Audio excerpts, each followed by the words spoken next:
माता की। क्यों भाई वडनगर वाले ऐसे बोलेंगे क्या? मोदी जी दिल्ली पहुंच चुके हैं, उनको मालूम पड़ना चाहिए मालवा की धरती पर भाजपा को जिताने वाले इकट्ठा हुए हैं। मेरे साथ दोनों हाथ उठाइए, विजय के संकल्प की मुट्ठी बींचिए और प्रचंड आवाज से बोलिए, भारत माता की, भारत माता की, भारत माता की। मंच पर उपस्थित भारतीय जनता पार्टी के राष्ट्रीय महासचिव श्रीमान कैलाश विजयवर्गीय जी, भारतीय जनता पार्टी की पार्लियामेंट्री बोर्ड के मेंबर और केंद्रीय मंत्री श्रीमान थावरचंद गहलोत जी, सांसद चिंतामणि मालवीय जी, हमारे सांसद डॉक्टर सत्यनारायण जटिया जी, वडनगर के उम्मीदवार श्री संजय शर्मा जी, श्री अनिल फिरोजिया जी तराना के उम्मीदवार, श्री बहादुर सिंह जी महिदपुर के उम्मीदवार और मुकेश पंड्या जी, और आज के कार्यक्रम में उपस्थित इतनी बड़ी संख्या में उपस्थित प्यारे भाइयों बहनों और माताओं, मेरे पास समय की कमी है। आज मुझे आनंद है कि मुझे इस चुनावी सभा के कारण वडनगर की इस पवित्र धरती पर आप लोगों से मिलने का मौका मिला है। यही वडनगर है जहां हमारे पूर्व प्रधानमंत्री स्वर्गीय अटल जी का बचपन यहां पर गुजरा, प्राथमिक शिक्षा भी यहां पर हुई। महान कवि, हिंदी के प्रचारक और संस्कृत प्रचुर हिंदी का जिन्होंने जीवन भर प्रचार प्रसार किया, ऐसे कवि प्रदीप जी भी यहां से हुए। आज मैं उनको भी श्रद्धांजलि देना चाहता हूं। भारतीय जनता पार्टी जनसंघ मध्य प्रदेश के प्रथम अध्यक्ष दादा साहब बद्रीलाल जी दवे और उनके ही घर के अंदर पैदा होकर मां नर्मदा की पूरा जीवन जिन्होंने सेवा की, एसएससी अनिल माधव दवे को भी मैं आज इस वडनगर के अंदर हृदय से श्रद्धांजलि देना चाहता हूं। मित्रों, आज मध्य प्रदेश में चुनाव के नगाड़े बन चुके हैं। मध्य प्रदेश में चुनाव आगे बढ़ रहा है। यहां पर जो बैठे हुए भाइयों बहनों हैं और पूरे मध्य प्रदेश की जनता ने तय करना है कि अगले 5 साल के लिए मध्य प्रदेश का शासन किस पार्टी के हाथ में रहेगा, किस व्यक्ति के हाथ में रहेगा। मध्य प्रदेश के अंदर कांग्रेस और भारतीय जनता पार्टी के बीच में लगभग सीधा मुकाबला है। मध्य प्रदेश ने दोनों सरकारों का शासन देखा है, कांग्रेस का भी देखा है, भारतीय जनता पार्टी का भी देखा है। इसलिए उसका तुलनात्मक अभ्यास करने के लिए मध्य प्रदेश के साथ पास दोनों शासनों का अनुभव है जनता। मैं उस पर बाद में आऊंगा, मगर मैं अभी थोड़ा, कैलाश जी ने कहा कि भाई हल्के फुल्के मूड में भाषण करना, तो मैं अभी आते वक्त मैं मंगलुरु से आया, वहां एक रिकॉर्ड वाला भाषण चल रहा था टीवी पर कोई, उसमें राहुल बाबा दिखाई पड़े। क्यों हंस रहे हैं भाई आप लोग? अब राहुल बाबा कह रहे थे, अरे भाई इसमें हंसने की क्या बात है? राहुल बाबा दिखाई पड़े और वो जोर जोर से बोल रहे। इस बार मध्य प्रदेश में, छत्तीसगढ़ में भारतीय जनता पार्टी की सरकार बनी। मैं सोचने लगा कि ऊपर तो धूप दिखाई पड़ती है, दिन का माहौल देखता है, सभा दिन में ही चल रही है, और ये दिन में स्वप्न क्यों देख रहे हैं? मेरी समझ में नहीं आया। भैया स्वप्न देखने चाहिए, मगर दिन में देखने चाहिए क्या? जरा जोर से बोलो।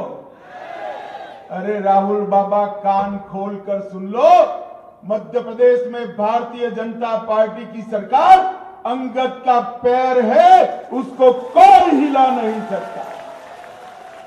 और आपको अगर आपका मोह भंग करना है तो 2014 के अंदर जब से देश के प्रधानमंत्री नरेंद्र मोदी बने तब से देश के चुनावी इतिहास को उठाकर उलटकर देख लो जरा। जितने जितने चुनाव हुए सभी के सभी चुनावों में भारतीय जनता पार्टी की विजय हुई। मैं आज वडनगर वालों को बताना चाहता हूं, सबसे पहला चुनाव हुआ महाराष्ट्र के अंदर, कांग्रेस गई और भाजपा की सरकार गई। दूसरा चुनाव हुआ हरियाणा में, मेरे साथ बोलिएगा, कांग्रेस गई। तीसरा चुनाव हुआ झारखंड में, कांग्रेस गई। चौथा चुनाव हुआ कश्मीर में, कांग्रेस गई। पांचवा चुनाव हुआ असम में, कांग्रेस गई। छठा चुनाव हुआ मणिपुर में, कांग्रेस गई। सातवां चुनाव हुआ मेघालय में, कांग्रेस गई। आठवां चुनाव हुआ नागालैंड में, कांग्रेस गई। नौवां चुनाव हुआ त्रिपुरा में, कांग्रेस कम्युनिस्ट दोनों गए, कौन आया? 10वां चुनाव हुआ यूपी में, कांग्रेस सपा बसपा तीनों गए, कौन आया? 11वां चुनाव हुआ उत्तराखंड में, कांग्रेस गई। 12वां चुनाव हुआ गुजरात में, फिर से भाजपा आई। 13वां चुनाव हुआ गोवा में, फिर से भाजपा आई। अब चुनाव आया है मध्य प्रदेश में, क्या होगा? एक के बाद एक कर देश के 19 राज्यों में आज भारतीय जनता पार्टी का भगवा शान के साथ लहरा रहा है। राहुल जी, शान के साथ लहरा है। देश के 70% भूभाग पर, देश के 70% भूभाग पर आज भारतीय जनता पार्टी का शासन है। भाजपा के नेता सरकार में बैठकर जनता की सेवा करने का काम करेंगे। और आपको मध्य प्रदेश में सरकार बनाने के स्वप्न आते हैं?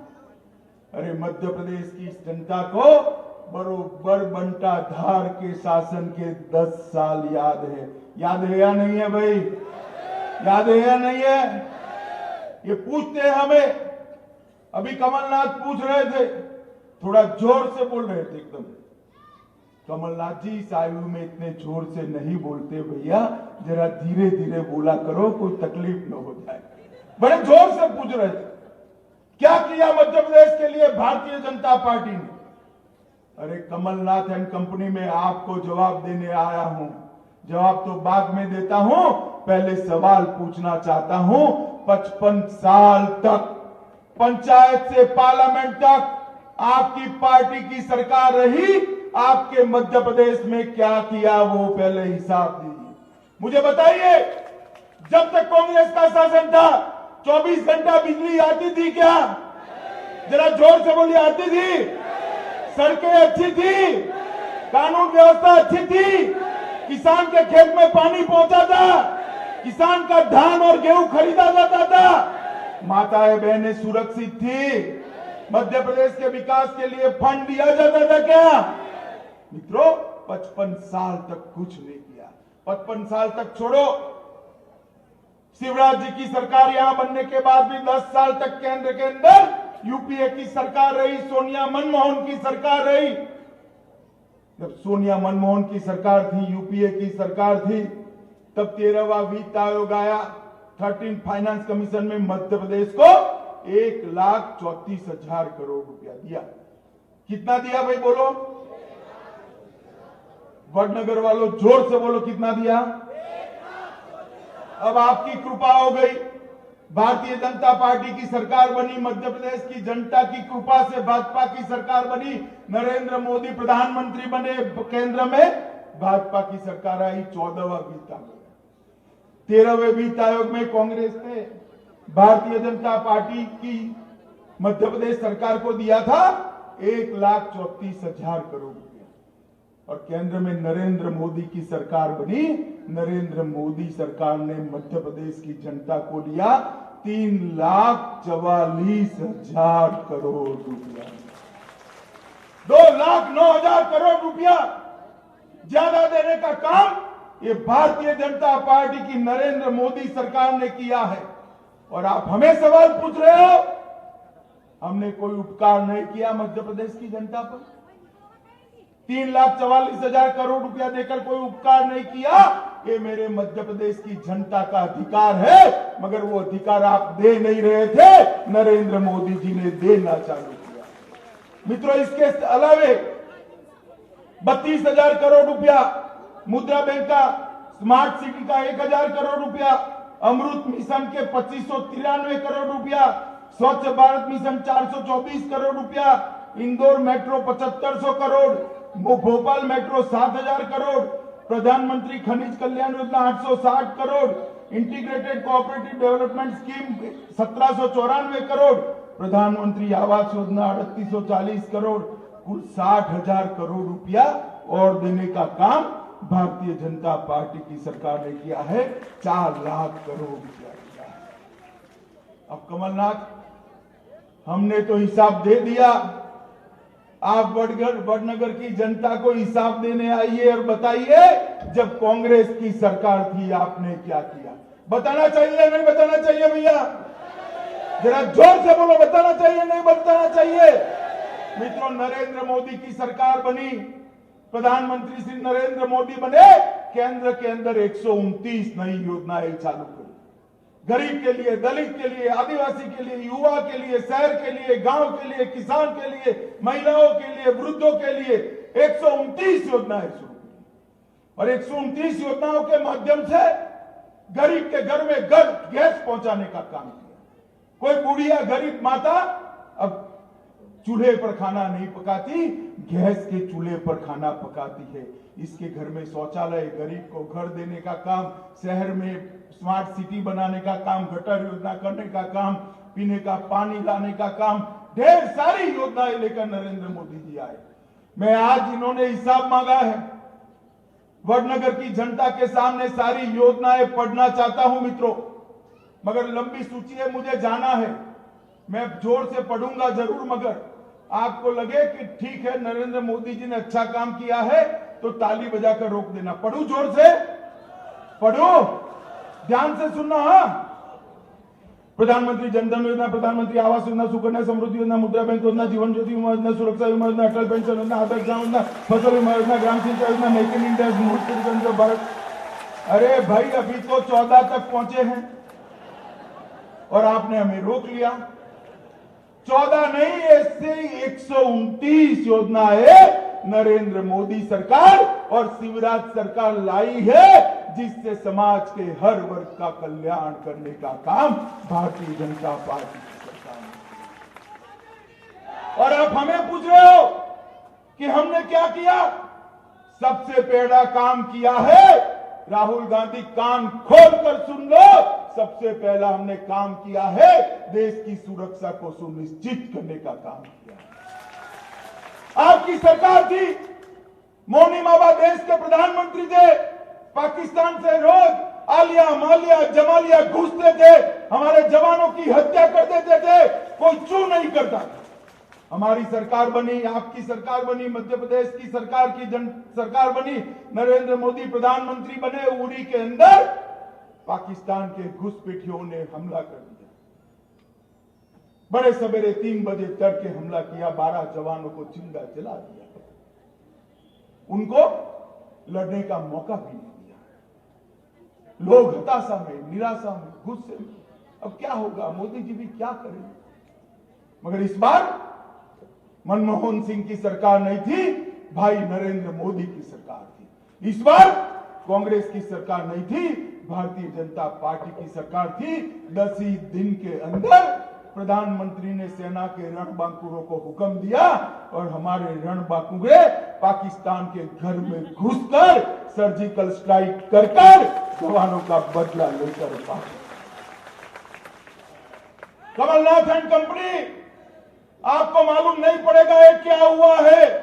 जिस दिन सर्जिकल स्ट्राइक नहीं हुई थी, उस दिन दुनिया के अंदर अपने जवानों का बदला लेने वाले 2 ही देश थे, अमेरिका और इजराइल। जिस दिन सर्जिकल स्ट्राइक हुई, ये 2 देशों की सूची में तीसरा नाम मेरे और आपके महान देश भारत का अंदर ऐड हो। दुनिया में भारत को देखने का नजरिया नरेंद्र मोदी जी ने बदलने का काम किया है। दुनिया में एक आत्मसम्मान के साथ जीने वाले देश का नाम बढ़ाने का काम नरेंद्र मोदी जी ने किया है। हम सब यहां पर वडनगर के अंदर हैं, चाहे बंगाल हो, चाहे आसाम हो, चाहे मुंबई हो, चाहे दिल्ली हो, कोई भी बड़े शहर में चले जाइए, भोपाल में चले जाइए, आपको घुसपैठिए मिलेंगे। 1971 से ये घुसपैठिए देश की सीमाएं लांग लांग कर अंदर आते हैं, देश की सुरक्षा के लिए खतरा बने हुए। कांग्रेस पार्टी कुछ नहीं करती थी, भारतीय जनता पार्टी की सरकार आई, आसाम में भाजपा की सरकार बनी, केंद्र में नरेंद्र मोदी की सरकार आपने बनाई हुई थी। हमने एनआरसी लाया। एनआरसी क्या है? National register of citizens. और एनआरसी के तहत 40 लाख घुसपैठियों को चिन्हित करने का काम किया। प्रथम दृष्टि से 40 लाख, अकेले आसाम में 40 लाख। आप समझिए देश भर में कितने होंगे। मगर जैसे ही 40 लाख घुसपैठिए चिन्हित हुए, एक कांग्रेस ने राज्यसभा में हाय तौबा मचा दी। काऊ काऊ काऊ काऊ काऊ काऊ कर कर पूरा एटमॉस्फेयर खराब कर दिया। ये कहां जाएंगे, कहां रहेंगे, क्या पिएंगे, क्या खाएंगे? ये ह्यूमन राइट का सवाल है। मैं राहुल गांधी जी को पूछना चाहता हूं, आपको वो घुसपैठियों का ह्यूमन राइट दिखाई पड़ता है जब वो देश के अंदर घुसकर बम धमाके कर निर्दोष माताओं, बहनों, बच्चों के फुर्चे पुर्चे उड़ाते हैं? उनके ह्यूमन राइट नहीं दिखाई पड़ते? जब उनकी मजदूरी के कारण मेरे भारत का नागरिक बेरोजगार होता है, उसके ह्यूमन राइट नहीं दिखा पड़ते हैं? उनके भोजन के कारण मेरे गरीब का पेट भूखा रह जाता है, उसका ह्यूमन राइट नहीं दिखाई पड़ता है? आपको किसकी चिंता? जो विदेश से घुसपैठिए घुसे हैं उनकी चिंता है या भारत के नागरिकों की चिंता है? मित्रों, मैं बताना चाहता हूं आपको, ये कांग्रेस जितना भी हाय तौबा करे, जितना भी आक्रमण करे, मैं आपको आज आश्वस्त करना आया हूं कि 19 में एक बार नरेंद्र मोदी की सरकार बना दो, 18 में एक बार शिवराज सिंह की यहां भाजपा सरकार बना दो, 19 के बाद कश्मीर से कन्याकुमारी और आसाम से लेकर गुजरात तक घुसपैठियों को चून चून कर निकाल कर देश से बाहर करने का काम ये भारतीय जनता पार्टी। हमारे लिए देश की सुरक्षा से ऊपर कुछ नहीं। आपके लिए वो वोट बैंक हो सकते हैं, मगर ये हम मानते हैं एक घुसपैठिए दिमक की तरह है जो देश के भविष्य को चाट गए हैं। हम उनको देश के बाहर कल कर हिसाब लेंगे। मित्रों, मेरे पास समय कम है। मित्रों, शिवराज जी ने 15 साल के अंदर बीमारू मध्य प्रदेश को विकसित मध्य प्रदेश बनाने का काम किया है। चाहे कृषि का क्षेत्र हो, उद्योग का क्षेत्र हो, शहर हो, गांव हो, हर जगह बिजली, हर घर में बिजली, हर घर में स्वास्थ्य सेवाएं, बच्चों की फीस भरना, वृद्धों को तीर्थाटन कराना, अनेक प्रकार की योजनाओं से मध्य प्रदेश का सर्वस्पर्शीय विकास शिवराज जी ने किया है और बीमारू मध्य प्रदेश को विकसित मध्य प्रदेश बनाया है। मैं आज वडनगर की जनता को एक बात कहने आया हूं। इस बार हमारे सभी विधायक जो यहां बैठे हैं उनको एक बार आप जिता दीजिए, फिर से शिवराज सरकार बनाइए। हमने बीमारू मध्य प्रदेश में से विकसित मध्य प्रदेश बनाया है। अगले 5 साल में विकसित मध्य प्रदेश से समृद्ध मध्य प्रदेश बनाने का काम भारतीय जनता पार्टी करेगी। मुझे कहने में कोई क्षोभ नहीं। मैं पार्टी का अध्यक्ष हूं, मुझे गौरव होता है। शिवराज जी ने जिस तरह से काम किया है उसकी तुलना मिलना पूरे भारत के अंदर असंभव है। इस प्रकार से शिवराज जी ने मध्य प्रदेश का विकास किया है। मित्रों, ये चुनाव किसी को विधायक बनाने का, मंत्री बनाने का चुनाव नहीं। अकल वाले लोग होते हैं, एक मेहनत करने से 2 परिणाम मिलते हैं तो करनी चाहिए या नहीं करनी चाहिए? बताए भैया। बहनें यहां बैठी है, ऊपर करनी चाहिए या नहीं करनी चाहिए? माताएं बैठी है, बताओ करनी चाहिए या नहीं करनी चाहिए? आपके एक ही 2018 में वोट देने से 18 में शिवराज सरकार और 19 में मोदी सरकार बनेगी। अब एक बार वोट देने से 2 सरकार बनती है तो बनानी चाहिए नहीं बनानी चाहिए? बताओ भाई, दाई नहीं और वाले। बनानी चाहिए या नहीं बनानी चाहिए? तो आप ये मंच पर उपस्थित चारों प्रत्याशियों को जिताएंगे? जरा जोर से बोलो, जिताएंगे? कमल के निशान पर बटन दबाएंगे? शिवराज जी को मुख्यमंत्री बनाएंगे? चौथी बार सरकार बनाएंगे? भाई नरेंद्र मोदी के हाथ मजबूत करेंगे? तो मेरे साथ दोनों हाथ उठाकर विजय के संकल्प की मुट्ठी भींचकर प्रचंड आवाज से बोलिए, भारत माता की, भारत माता की, भारत माता की, वंदे मातरम।